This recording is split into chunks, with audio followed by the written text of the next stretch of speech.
नमस्कार viewers, त्रिस्का classes के इस डिजिटल प्लेटफॉर्म पर आपका बहुत बहुत स्वागत है। आज मैं उपस्थित हूं आपके सामने अति महत्वपूर्ण वीडियो लेकर, जो कि आपके आगामी आने वाले एग्जामों के लिए बहुत ज्यादा महत्वपूर्ण है। जैसा कि आप मेरे पीछे देख रहे होंगे, कूनो राष्ट्रीय उद्यान के बारे में आज पूरी डिटेल चर्चा, क्योंकि हाल ही में हमें पता है कि यहाँ पे चीतों का पुनर्स्थापन किया गया है, जिसके कारण यह राष्ट्रीय उद्यान बहुत ज्यादा चर्चा में आ गया है। तो इस दृष्टि से देखा जाए तो यह जो आपका टॉपिक है कूनो राष्ट्रीय उद्यान, आने वाले आगामी चाहे जो भी एग्जाम हो, इससे आप निश्चित मानिए कोई न कोई क्वेश्चन अवश्य ही पूछा जाएगा। आज मैं चर्चा करूंगा पूरी डिटेल कूनो राष्ट्रीय उद्यान और जो चीतें हैं उनके बारे में, जो कि आपके परीक्षा की दृष्टि से बहुत ज्यादा महत्वपूर्ण होगा।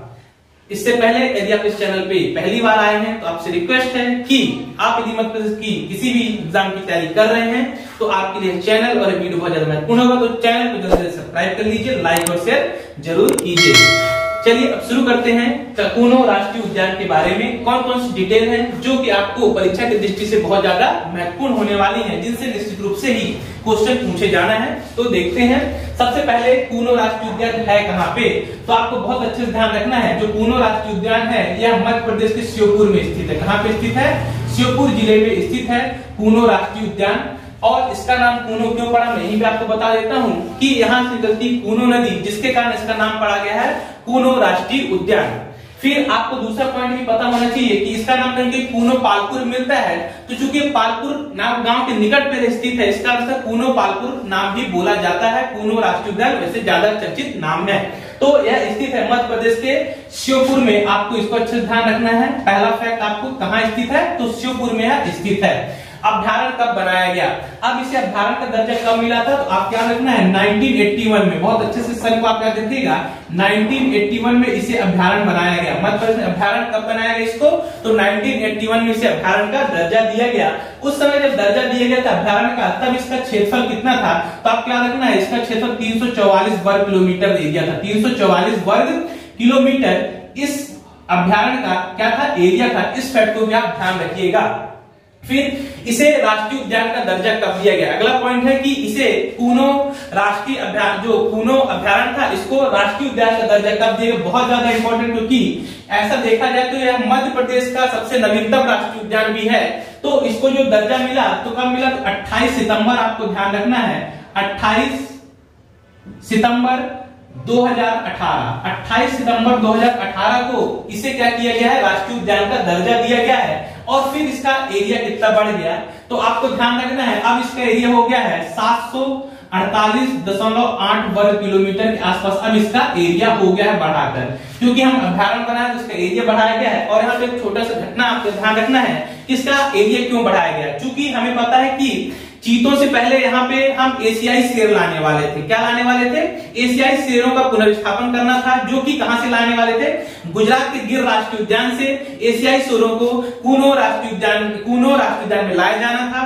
चूंकि इसका उस समय एरिया बहुत कम था, तो जिस कारण उसकी योजना भी उतनी ज्यादा चर्चित नहीं है। लेकिन हाल फिलहाल में यह योजना भी देखने को आपको मिलेगी कि यहाँ पे एशियाई शेर भी लाए जाएंगे। तब इसका एरिया बढ़ाया गया था। तो वर्तमान में इसका एरिया हो गया है 748.8 वर्ग किलोमीटर, या अप्रॉक्स 750 भी आप इसको मान सकते हैं। लेकिन जो डाटा मिलता है वह 748.8 वर्ग किलोमीटर का डाटा मिलता है। फिर यहाँ पे कौन सी नदी है इस राष्ट्रीय उद्यान किनारे, बहुत अच्छे से ध्यान रखना है। यहाँ पे कूनो नदी है। कौन सी नदी, तो कूनो नदी के किनारे पर बना हुआ है, तो इस कारण इसको कूनो राष्ट्रीय उद्यान भी कहा जाता है। फिर यहाँ पर किस प्रकार के वन पाए जाते हैं, तो यहाँ पे आप ध्यान रखना है उष्ण कटिबंधीय, ये बहुत ज्यादा इंपॉर्टेंट लाइन लिख रहा हूं मैं आपके लिए कि यहाँ पे किस प्रकार के वन पाए जाते हैं। तो उष्ण कटिबंधीय कटीले वन मिलते हैं यहाँ पे। आपको बहुत अच्छे से ध्यान रखना है। रीजन है इसका क्यों उष्ण कटिबंधीय कटीले वन, जिसमें कि छोटे छोटे घास फूस और झाड़ियां भी आती है इस वनों में। क्योंकि यहाँ पे ऐसा जलवायु है इन वनों में, जो कि आपकी पाई जाती है अफ्रीका के नामीबिया जैसी जलवायु भी मिलती है इन उष्णकटिबंधीय वनों में। और यही रीजन है कि पूरे देश में कूनो में ही क्यों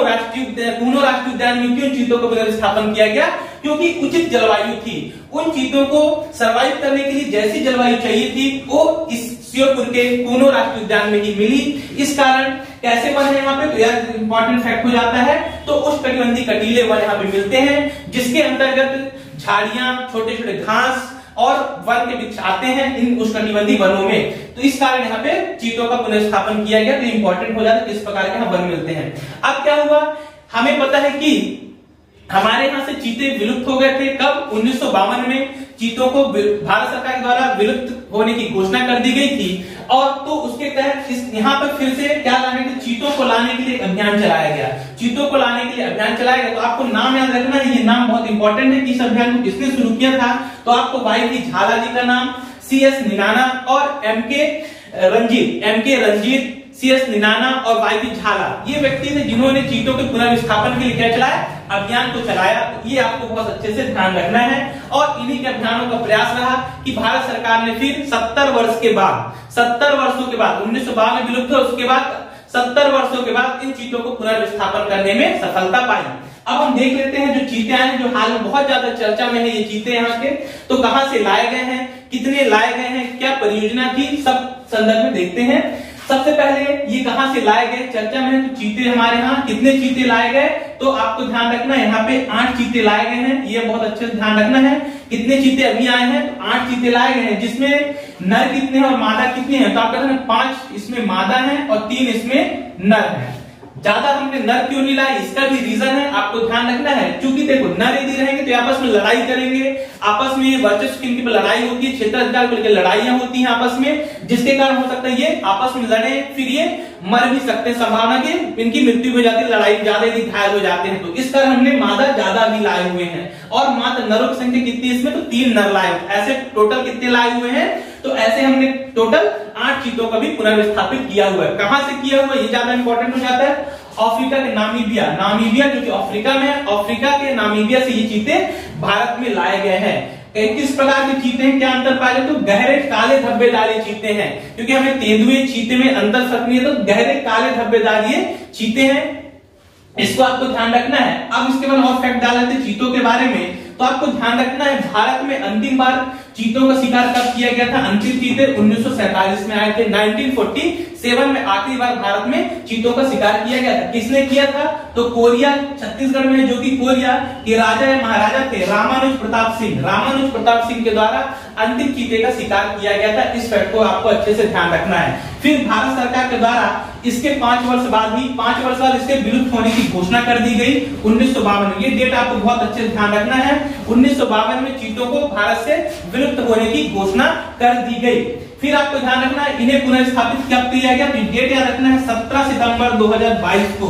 कब पुनर्स्थापित करके लाया गया, तो 17 सितंबर 2022 को इन चीतों को भारत में लाया गया। ये फैक्ट आपको अच्छे से ध्यान रखना है। अगला फैक्ट के रूप में बहुत ज्यादा इंपॉर्टेंट फैक्ट है कि यह विश्व की पहली अंतर महाद्वीपीय जीव पुनर्विस्थापन योजना है। ऐसा पहली बार हुआ विश्व में, जब हम दूसरे महाद्वीप से भारत में या किसी भी देश में जो चीते लाए गए, पहले कहां भारत में लाए गए, विश्व की पहली अंतर महाद्वीप जीव पुनर्विस्थापन योजना है। इसे आपको बहुत अच्छे से ध्यान रखना, ये भी पूछा जा सकता है। फिर जैसे ही हमारे यहाँ चीते आ गए हैं मध्य प्रदेश में, तो चीतों के आने के साथ ही पूरे देश का पहला चीता स्टेट कौन सा बन गया है, तो मध्य प्रदेश देश का पहला चीता स्टेट भी बन गया है। इस फैक्ट को भी आप अच्छे से ध्यान रखें। और आपको क्या ध्यान रखना है, ये जो परियोजना लाई गई है लगभग ये 30 करोड़ के आसपास की है परियोजना है, जो चीतों को पुनर्स्थापन करने की भारत सरकार की परियोजना है। 30 करोड़ के आसपास की परियोजना, इस बात को भी आपको अच्छे से ध्यान रखना है। और लगभग इसमें 12 से 16 चीतों को पुनर्स्थापन किया जाना है। इस फैक्ट को भी आप अच्छे से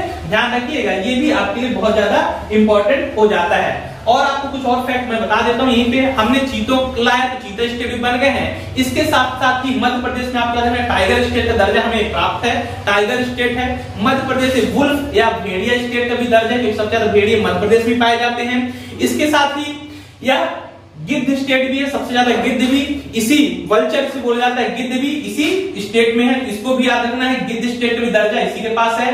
तेंदुआ स्टेट भी यही है, टाइगर स्टेट भी यही है, चीता स्टेट भी यही है। और इसके साथ ही घड़ियाल के मगरमच्छ सबसे ज्यादा कहां पाए जाते हैं, वही मध्य प्रदेश में पाए जाते हैं। साथ ही साथ ये सब जितने भी स्टेट के दर्जे सर्वाधिक सब मध्य प्रदेश में ये जीव जंतु पाए जा रहे हैं। इन फैक्ट को भी आप अच्छे से ध्यान रखिएगा। अगर आपको वीडियो अच्छा लगा हो तो चैनल को सब्सक्राइब कीजिए, लाइक और शेयर जरूर कीजिए। फिर मिलेंगे किसी नए वीडियो के साथ, तब तक के लिए बहुत बहुत धन्यवाद।